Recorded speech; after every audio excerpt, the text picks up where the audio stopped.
Hello, this is Julia Bushkova, and today I'm going to show you what I have in my violin case at all times, and also what I think we should have with us when we travel.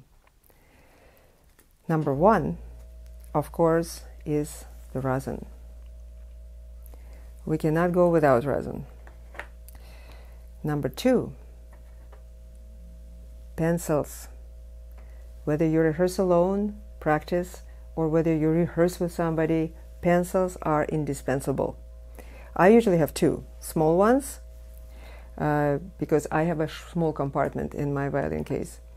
Number three, I would have nail clippers in case you need to maintain something really quickly at the rehearsal or if you're away from home, obviously. Number four, I always have tweezers with me. Tweezers are to help me to change the string. So sometimes you put the string into the peg and just a little bit of that is showing and it's hard to pull with your fingers, and that's where tweezers come in handy and do a great job, so I always have them with me. Next item, also very important, is the tool for the chin rest. Chin rest has to be tightened sometimes, or sometimes you just need to change chin rest or to move it slightly, and this tool is indispensable. I always have it with me too. Next, you would need a mute. In my case, I have 3 different mutes in here depending on what I would play, what sound I like, and here they are, all with me. Besides those mutes, I would always have the practice mute. It can be either made out of rubber like this or metal. The purpose of this one is to practice without annoying or disturbing other people nearby. For instance, great in the hotels, also great you can practice in your own house, in your apartment, or wherever might you be, and not disturb your next of kin, or your siblings, your mother and father, or whoever it may be. Next item I would always have would be a band-aid.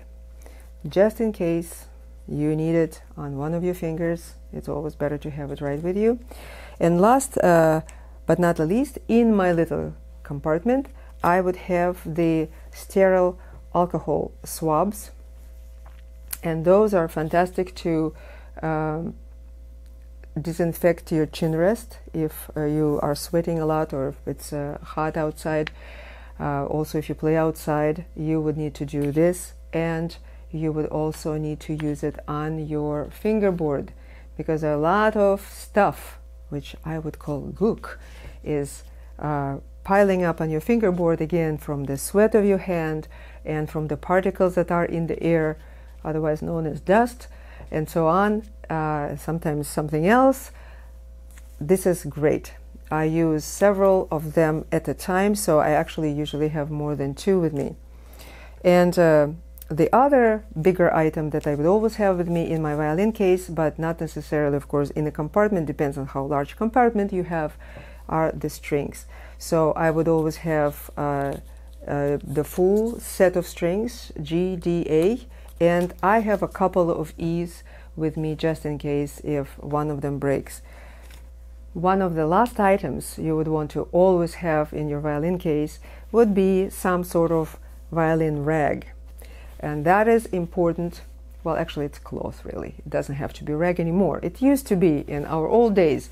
Now you can buy very nice ones in the luthiers, at the dealerships, and they are fantastic to wipe the dust and mainly rosin away from your violin. I will be making another video of how to maintain your instrument, and I'll be talking more about this there. The last items that I would always have with me when I go out of town would be the music stand. There are phenomenal, light, portable music stands out there. Do invest in one. It pays off, again, whether you are in the hotel room or you're coming to a rehearsal or coming into the hall and you just don't know what's going to be there or what's not going to be there. You will have your music stand. You would not be caught in a bad situation. So I hope it's helpful to you. Until next time.